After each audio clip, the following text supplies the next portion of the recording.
बिस्मिल्लाहिर्रहमानिर्रहीम। अस्सलाम वालेकुम 10th class. I hope you all are fine. बच्चों, आज का हमारा टॉपिक है सोर्सेज ऑफ ऑर्गेनिक कंपाउंड, यानी कि हम ऑर्गेनिक कंपाउंड को कहाँ से हासिल करते हैं, उसके क्या क्या ज़राए हैं, आज हम वो डिस्कस करेंगे।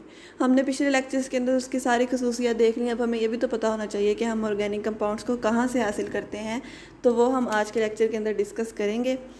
बेटा, ऑर्गेनिक कंपाउंड्स को के जो सोर्सेज हैं, बेसिकली ऑर्गेनिक कंपाउंड हमने पढ़ा था कि नेचुरली ऑकरिंग जो ऑर्गेनिक कंपाउंड्स हैं उनको हम लोग हासिल करते हैं from the animals and plants. उनको हम एनिमल्स और प्लांट्स से हासिल करते हैं।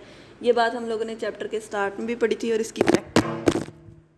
इसकी करेक्टरिस्टिक्स में भी डिस्कस की है। The organic compound are prepared naturally by animals and plants. Organic compound को नेचुरली हम एनिमल्स और प्लांट्स से हासिल कर सकते हैं। और एनिमल सिंथेसाइज में two main groups of the organic compound. और एनिमल जो हैं वो ऑर्गेनिक कंपाउंड के जो मेन ग्रुप दो सिंथेसाइज करते हैं वो है protein and fats. Protein are meat, mutton, chicken and eggs. आप ये सब चीज़ें खाते हैं, इन सब के बारे में आप सब जानते हैं। तो बेसिकली इनके अंदर जो पाए जाते हैं वो ऑर्गेनिक कंपाउंड होते हैं। और फैट्स किस में पाए जाते हैं? मिल्क में और बटर में पाए जाते हैं।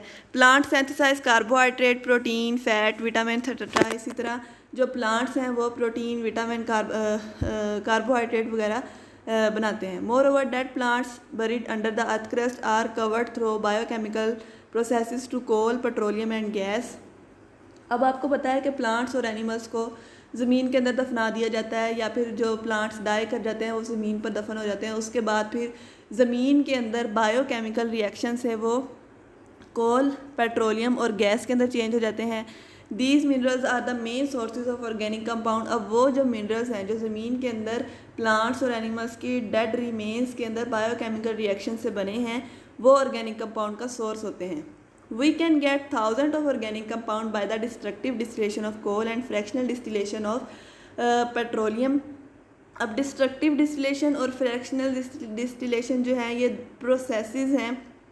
आपको पता है जब पेट्रोल जो है वो ज़मीन से निकलता है तो वो प्योरीफाइड पेट्रोल नहीं होता, उसके अंदर बहुत सारी और चीज़ें होती हैं।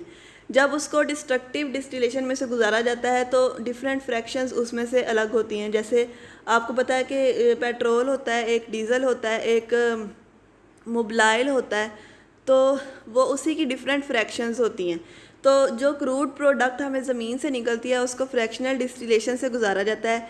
एक हिस्से के अंदर डीज़ल अलग हो जाता है, एक में पेट्रोल अलग हो जाता है, एक में मोबिलाइल अलग हो जाता है। इस प्रोसेस को हम फ्रैक्शनल डिस्टिलेशन कहते हैं। तो ज़मीन से हम जो भी क्रूड प्रोडक्ट हासिल करते हैं उससे हम डिफरेंट प्रोडक्ट्स को अलग फ्रैक्शनल डिस्टिलेशन से करते हैं। तो ऑर्गेनिक कंपाउंड्स को अगर हम डिवाइड करना चाहें तो ऑर्गेनिक कंपाउंड्स बेसिकली हम लोग एनिमल्स और प्लांट से हासिल करते हैं। और एनिमल्स के दो सोर्सेज प्रोटीन और फैट्स हैं। प्रोटीन किसके अंदर होती है? एग, मटन, चिकन, बीफ और फिश में, जबकि फैट्स जो है वो मिल्क, बटर और चीज़ में होती है। उसके अलावा प्लांट्स से ऑर्गेनिक कंपाउंड्स को हासिल करने के दो तरीके हैं। या तो हमारे पास लाइव प्लांट्स होंगे या फिर डेड प्लांट्स होंगे। लाइव प्लांट से हम लोग कार्बोहाइड्रेट, प्रोटीन, विटामिन और ऑयल, और ये किस किस चीज़ के अंदर होते हैं वो आप सबको नज़र आ रहा होगा। उसके बाद जो डेड प्लांट्स हैं, डेड प्लांट्स के अंदर हम ये कोल, पेट्रोलियम और गैस से हासिल करते हैं। कोल बोला जाता है कोयले को। अब कोल से हम ऑर्गेनिक कंपाउंड कैसे हासिल करेंगे उसका सारा प्रोसेस डिस्कस करते हैं। Coal is blackish complex mixture of compound of carbon, hydrogen and oxygen. Coal जो है वो ब्लैकिश कॉम्प्लेक्स मिक्सचर है किसका? कार्बन, हाइड्रोजन और ऑक्सीजन का। It also contain small amount of nitrogen and sulphur compound. इसके अंदर नाइट्रोजन और सल्फर भी मौजूद होता है। Coal was form by decomposition of dead plants and buried under the earth crust million of years ago.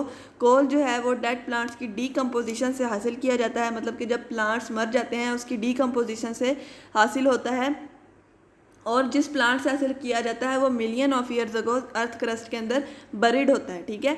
Conversion of wood into coal is called carbonisation. उस process से जिससे वुड जो है वो कोल के अंदर चेंज हो जाती है उसको कार्बोनाइजेशन कहते हैं। It is very slow biochemical process.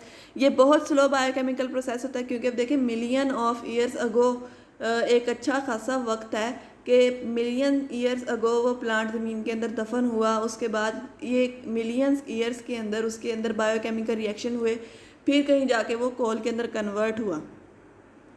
ठीक है। It take place in the absence of air under high pressure and high temperature over a long period of time. ये लंबे अरसे के अंदर हाई प्रेशर और हाई टेम्परेचर के ऊपर होता है।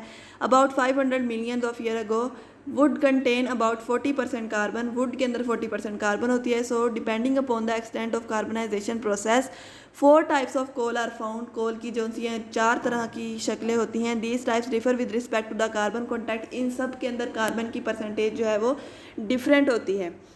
वोलेटाइल मैटर एंड मॉइस्चर, इसके अंदर मतलब कि इन चीज़ों की बेस पर उन चारों के अंदर डिफरेंट परसेंटेज ऑफ कार्बन होती है। ठीक है।